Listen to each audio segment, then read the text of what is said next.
Merasa tak diterima oleh keluarga suami, seorang istri sebut saja namanya Nadia di Kabupaten Konawe ini juga kerap berkonflik dengan keluarga sang suami.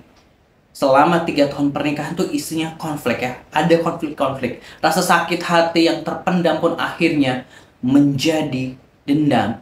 Hingga akhirnya Nadia yang merupakan seorang menantu ini merencanakan siasat jahat untuk membunuh ibu mertuanya sendiri.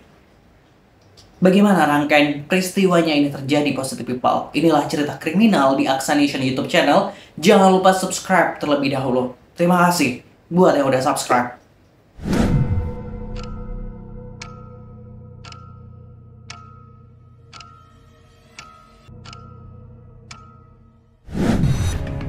Minggu 7 April 2024, karena sudah gerah dengan keluarga mertuanya, Nadia hari itu bertemu dengan Coki, bukan nama sebenarnya, pemuda 21 tahun. Keduanya bertemu di sebuah warung bakso di kota Kendari, Sulawesi Tenggara.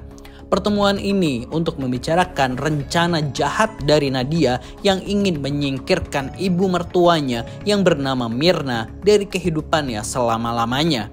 Diketahui jika hubungan ibu dan anak menantu ini selama ini kurang harmonis meskipun sudah berumah tangga dengan anaknya selama 3 tahun.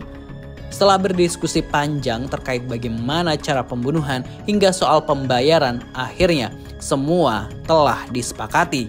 Coki dijanjikan Nadia akan mendapatkan uang 75 juta rupiah yang akan dibayarkan setiap bulannya selama 3 tahun dengan besaran 4 juta rupiah setiap bulannya. Usai pertemuan itu, Nadia bersama suami dan anaknya menuju rumah mertuanya di Kabupaten Konawe. Keesokannya, tanpa rasa curiga sedikit pun, Mirna menerima ajakan anak menantunya Nadia untuk berbelanja di kota Kendari. Sekitar jam 8 pagi waktu Indonesia Tengah, mereka hanya keluar berdua saja dengan menggunakan mobil. Tentu ini sudah sesuai rencana yang disetting oleh Nadia dan Coki. Mereka berangkat dari Kecamatan Sampara, Kabupaten Konawe menuju kota Kendari dengan waktu tempuh sekitar 1,5 jam perjalanan. Keduanya berniat membeli bahan-bahan untuk pembuatan kue. Setibanya di Kendari, Nadia dan Mirna sempat ke pasar Andonuhu untuk berbelanja kebutuhan dapur. Setelah itu, keduanya mengarah ke salah satu pusat perbelanjaan grosiran untuk belanja kebutuhan lainnya. Sempat berputar-putar di sebuah bundaran, akhirnya Nadia membawa mobil yang dibawanya ke arah Coki yang tentunya sudah menunggu Nadia. Sesuai rencana yang dibuat, Coki mencegat mobil lalu masuk ke dalam mobil. Mirna sempat bertanya kepada Nadia, siapa laki-laki di belakang ini? Nadia menjawab singkat jika itu sepupunya yang hendak menumpang. Coki langsung duduk di bangku belakang tepat di belakang Mirna, ibu mertua Nadia. Tak berlama-lama, Coki pun langsung menjerat leher Mirna dari belakang dan menusukkan pisau di leher Mirna beberapa kali hingga akhirnya Mirna meninggal dunia. Tak ketinggalan, Coki pun membawa kabur barang-barang berharga milik Mirna dan Nadia.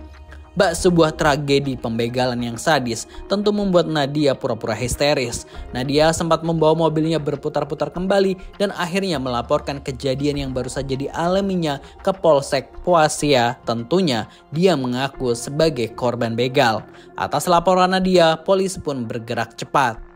Hingga akhirnya di tanggal 16 April 2024, Coki berhasil ditangkap oleh polisi di sebuah perumahan yang tak jauh dari rumah Nadia. Dan akhirnya Coki mengakui semuanya jika dia hanya menjadi eksekutor saja. Otak di balik rencana jahat itu adalah Nadia yang tak lain menantu dari Mirna. Keduanya pun akhirnya ditangkap, kurang diterima keluarga suami, kerap berselisih, dan segala permasalahan lainnya menjadi motif dari Nadia tega merencanakan rencana jahat itu. Yang paling membuat Nadia sakit hati adalah anaknya sempat jatuh oleh ibu mertuanya. IR, suami Nadia pun kerap bertengkar dengan Nadia dan merasa jika Nadia tak menyukai ibunya dan menjauhkan IR dari keluarganya. Sungguh ini permasalahan keluarga yang rumit.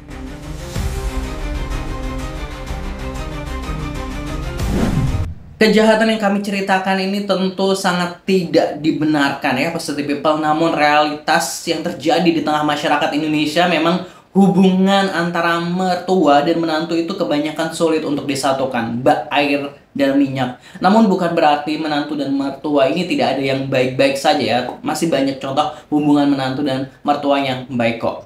Nah, karena kebanyakan bak air dan minyak tersebut, kadang-kadang memang hal-hal kecil di antara keduanya itu memang bisa laksana menjadi bensin yang menyiram bara dalam sekam ya. Hal-hal kecil, hal-hal kata-kata yang seperti apa gitu bisa rupanya seperti menjadi bensin. Semoga kita pastinya terhindar dari hal-hal demikian ya, Positive People. Pastinya jangan lupa subscribe.